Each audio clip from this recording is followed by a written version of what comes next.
할렐루야. 오늘도 주님 안에서 복되시고 형통하시고 승리하는 하루가 되시기를 주님의 이름으로 축복합니다. 오늘 말씀의 제목은 쉬지 말고 기도하라입니다.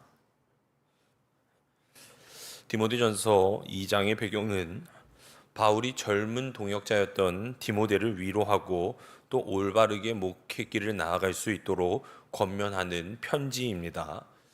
당시 상황은 주님의 복음과 세상의 문화의 갈등이 너무나도 심해졌고, 그렇기에 바울은 디모데에게 바른 복음의 진리를 수호하며 또한 자신에게 맡겨진 성도들을 올바르게 양육할 수 있도록 권면할 필요가 있었습니다.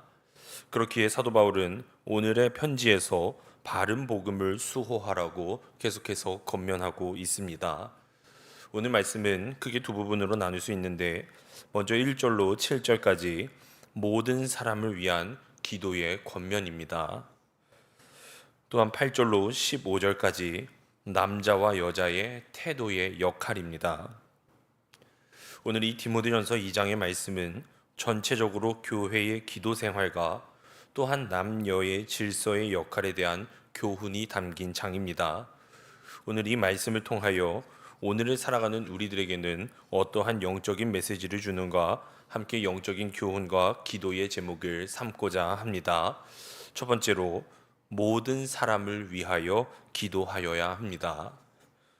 모든 사람을 위하여 기도하여야 합니다. 오늘 1절에서 이렇게 말합니다. 내가 첫 번째로 권하노니 모든 사람을 위하여 간구와 기도와 도구와 감사를 하라. 기도는 개인적인 소원을 이루기 위한 도구로 머물러서는 안 됩니다. 기도에는 모든 사람들을 향한 관심과 사랑이 담겨져 있어야만 합니다. 그래서 오늘도 모든 사람을 위하여라는 이 본문의 말씀이 계속해서 반복해서 나오고 있음을 우리는 알 수 있습니다.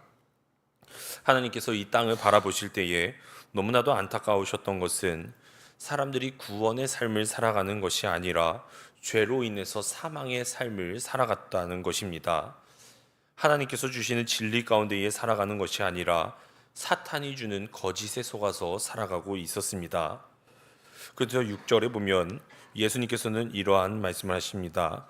예수님께서 모든 사람들을 위해 하신 일이 나오는데 6절의 말씀입니다. 그가 모든 사람을 위하여 자기를 대속물로 주셨으니, 대속물이라고 하는 것은 다른 사람을 살리기 위해서, 그들을 구원하기 위해서 해당한 값을 치른 후에 그 죄로부터 노임을 받는 것을 의미합니다. 그런데 이 영적인 죄의 값은 돈이나 선한 일들로 치를 수는 없는 것입니다.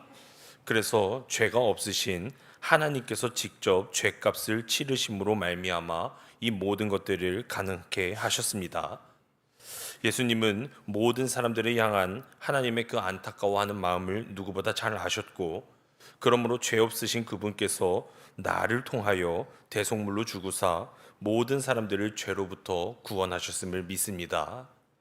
모든 사람들을 위한 그 마음은 하나님으로부터 시작되었고 예수님으로 이어졌습니다. 그리고 사도 바울은 그 정신을 이어서 오늘 말씀에서 나의 모든 사역도 모든 사람을 위한 것이라고 분명히 밝히고 있습니다. 그렇기에 사도 바울은 7절에 이를 위하여 내가 전파하는 자와 사도로 세움을 입은 것이라고 말을 합니다. 사도 바울은 자신이 전도자와 사도로 세움받은 것은 다른 이유가 아닌 하나님이 모든 사람이 구원받고 진리를 아는 데에 이르게 하시고자 자신을 전도자와 사도로 세우셨다라는 확신을 가지고 사역을 감당했다라는 말씀입니다. 그렇기에 사도 바울의 선교 사역은 모든 사람을 대상으로 한 사역임을 우리는 분명히 알 수 있습니다. 그렇기 때문에 사도 바울이 생명의 위협을 받을지라도 모든 사람을 위하여 복음을 전하라는 그분의 그 사명을 감당하기 위해서 유대인들의 그 회당이 있는 곳에 들어가서 복음도 전했고, 또한 우상이 들끓는 그 이방 도시에서도 들어가서 복음을 전했던 것입니다. 사랑하는 여러분, 이 세상에는 아직도 예수 그리스도를 알지 못하고 복음의 능력을 전혀 알지 못하는 자들이 많습니다. 지금도 물론 복음을 전하기는 힘든 세상이라고 말하지만 그래도 오늘 본문의 상황의 때에 비하면 전도하기 아주 좋은 세상이라고 저는 확신합니다. 우리 모두는 예수님이 우리 모두를 위해서 십자가를 지셨듯이 우리들 또한 오늘을 살아가면서 복음을 모르는 자들을 위해 세상 속에 나아가 모두를 위해 진리를 전하는 사명을 우리 모든 광림의 권속들도 능히 감당하게 되시기를 주님의 이름으로 축원합니다. 두 번째로 남자와 여자들에게 주시는 음성을 구별하셔야 합니다. 남자와 여자들에게 주시는 음성을 구별하여야 합니다. 오늘 11절부터 15절까지의 말씀은 약간 오해의 소지가 있는 말씀입니다. 특별히 여성분들에게 오해가 있는 말씀이 되기도 합니다.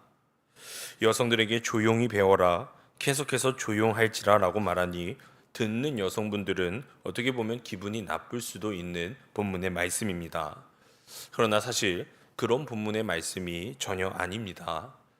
오늘 사도 바울은 여성들에게 말하는 것이 단정하게 옷을 입고 금이나 진주, 값진 옷으로 하지 말고 선행을 하라고 말을 하는데, 이 단정하게 옷을 입는다라는 것은 적당하게 규모 있게, 즉 옷차림에 있어서 사치하지 않고 겸손함으로 나아가라라는 뜻을 가지고 있고, 소박함이라는 것은 자신을 드러내지 않고 항상 겸손한 태도를 취하라는 것을 가리키며, 정절로서 행하라는 것은 모든 불순한 욕정과 욕심을 버리고 항상 깨끗하고 순수함을 가지고 살아가라, 그 말을 의미하고 있습니다.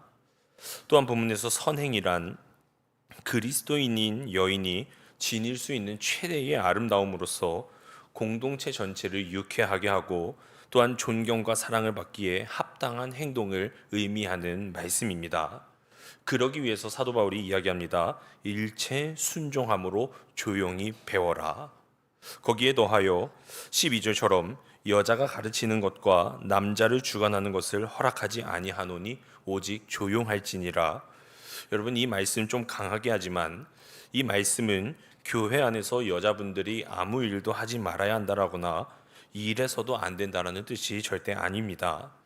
오늘 이 본문에서 말하는 것은 여자 성도들이 해야 할 도리인데, 그것은 외모를 치장하거나 겉모습만 화려하게 꾸미는 것이 아닌 마음부터 먼저 아름답게 가꾸어 나가라는 그러한 말씀이고, 또 남편을 위한 조언을 하되 쏴붙이는 가르치는 자세로 하지 말라라는 말씀입니다.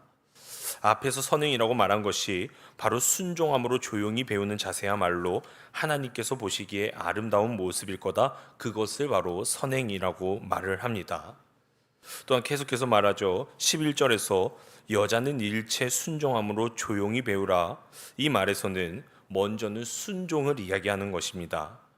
즉 여자들로서는 일반적으로 주장할 자가 아니라 가장 먼저 남편의 말에 순종할 자라라는 의미를 가지고 있습니다. 여러분, 근데 그 순종의 대상이 누구입니까? 가장 첫 번째는 하나님 되시고, 그리고 두 번째가 가정의 가장을 뜻합니다. 즉 하나님의 뜻에 순종하고 그 다음 하나님께서 맺어주신 그 남편에게 순종하라라는 말씀입니다. 순종한다는 것은 조용히 따른다는 것을 의미하는데, 그렇다고 해서 극단적으로 조용이라는 말이 아무 말도 하지 않고 단순히 침묵만을 의미하는 것이 아닌, 아무 말도 하지 말라는 것이 아닌 그저 그 가정의 평화와 안식을 추구하면서 나아가라라는 지혜의 말씀인 줄로 믿습니다. 그러므로 앞절 말씀에서 먼저 남자들에게 말한 것처럼 남자들은 분노와 다툼이 없는 삶을 이야기했고, 여자들도 마찬가지로 시끄럽게 만들지 마라. 다시 말해서 모든 것을 평화롭게 그리고 안식하는 삶을 취하면서 살아갈 수 있도록, 즉 다툼의 원인을 애초에 제공하지 말라라는 의미를 가지고 있습니다. 그리고 우리가 이러한 신앙을 갖게 되었을 때 하나님께서는 가장 아름다운 길로 합력해서 선을 이루어 나갈 것이다라는 축복의 말씀이 바로 오늘의 말씀입니다. 그러므로 오늘 이 말씀, 남성에게는 기도의 책임을 말하는 말씀이고, 또 여성분들에게는 하나님이 나를 세워주신 그 본래의 자리, 순종의 자리로 돌아설 것을 권면해 주시는 말씀인 줄로 믿으시기를 바랍니다. 그러므로 남자나 여자나 가정에서, 직장에서 또는 교회에서 각자에게 주어진 그 순종의 책임을 잘 감당하셔서 가정에는 행복이 넘치시고 또 교회에는 부흥이 넘치게 되시기를 주님의 이름으로 축원합니다. 끝으로 나라를 위한 기도를 드리셔야 합니다. 나라를 위한 기도를 드리셔야 합니다. 앞설 말씀처럼 우리의 기도는 모든 사람을 위하여 간구와 기도와 감사의 기도를 드려야만 합니다. 그런데 오늘 사도 바울이 강조하는 것 중에 2절에 이렇게 이야기합니다. 임금들과 높은 지위에 있는 모든 사람을 위해서 기도하라. 이는 우리가 모든 경건과 단정함으로 고유하고 평안한 생활을 하려 함이라. 여러분, 이 말씀은 즉 위정자들을 위해서, 그들을 위해서 기도를 해주라라는 말씀입니다. 왕이나 황제나 높은 지위에 있는 사람들을 이야기하고 있는 본문의 말씀입니다. 이것은 우리 기독교의 공동기도에 반드시 들어가는 기도였습니다. 어떤 황제들은 기독교에 대하여 박해하는 폭도였습니다.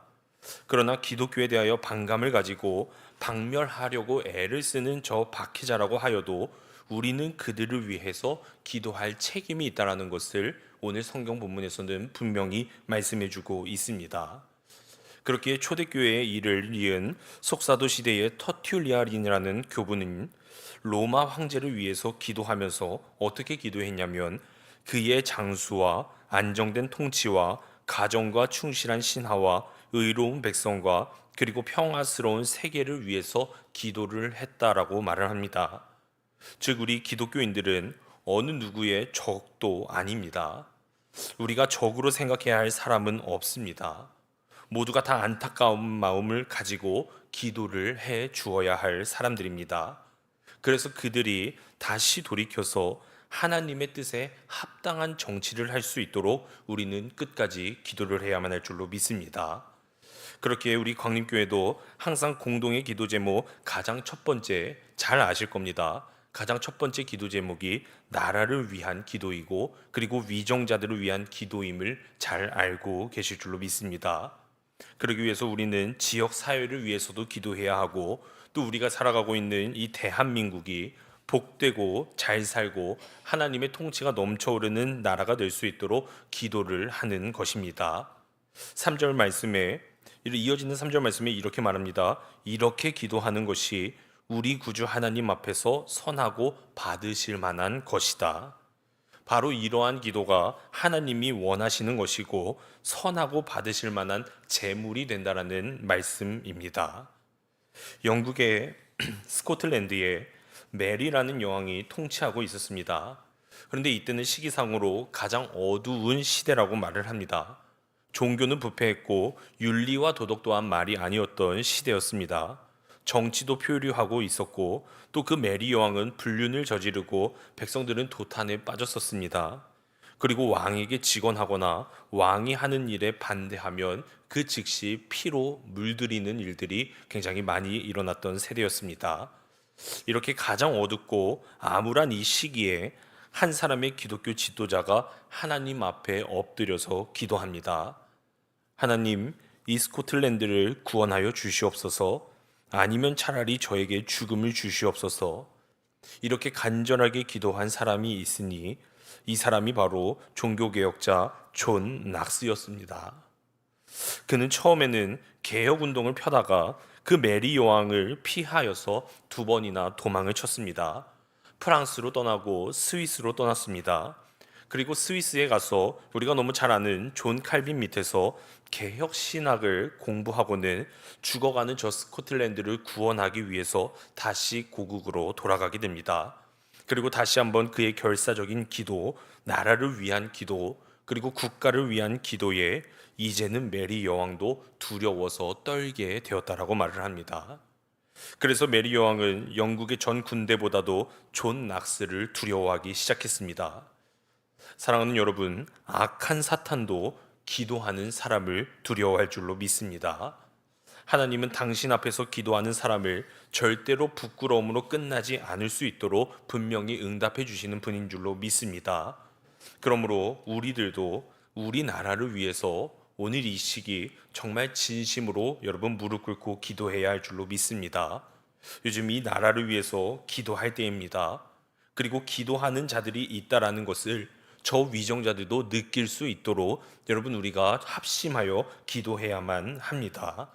바로 그렇게 될 때에 하나님께서는 기도하는 자들의 그 신음소리를 분명히 들어주실 것이고, 그 신음소리를 들으사 하나님께서는 이 대한민국을 다시 부흥시켜 주사 더욱더 선하고 의로운 길로 친히 인도하여 주실 줄로 믿습니다. 그러므로 저 존 낙스처럼 가장 먼저 하나님 앞에 무릎 꿇음으로 말미암아 대한민국이 다시 선하신 하나님의 공의가 넘쳐 흐르는 그러한 주님의 땅이 될 수 있도록 항상 하나님 앞에 무릎 꿇고 나아가는 우리 사랑하는 광림의 모든 권속들이 되시기를 주님의 이름으로 축원합니다. 기도하시겠습니다. 사랑과 은혜가 많으신 하나님 아버지, 우리 마음 안에 평안한 마음, 청결한 마음 허락하여 주사 아버지 분노하는 마음 없이 이웃들을 섬기며 사랑함으로 나아가는 우리 모두가 되게 하여 주시옵소서. 이 세상 모든 사람들이 우리의 이웃이 되는 줄로 믿습니다. 아버지 하나님, 그들을 사랑하게 하여 주시옵고 그들의 영혼을 긍휼히 여기며 그들도 구원받을 수 있도록 복음을 전파하는 우리 모든 광림의 권속들 되게 하여 주시옵소서. 특별히 이 대한민국을 긍휼히 여겨 주시옵소서.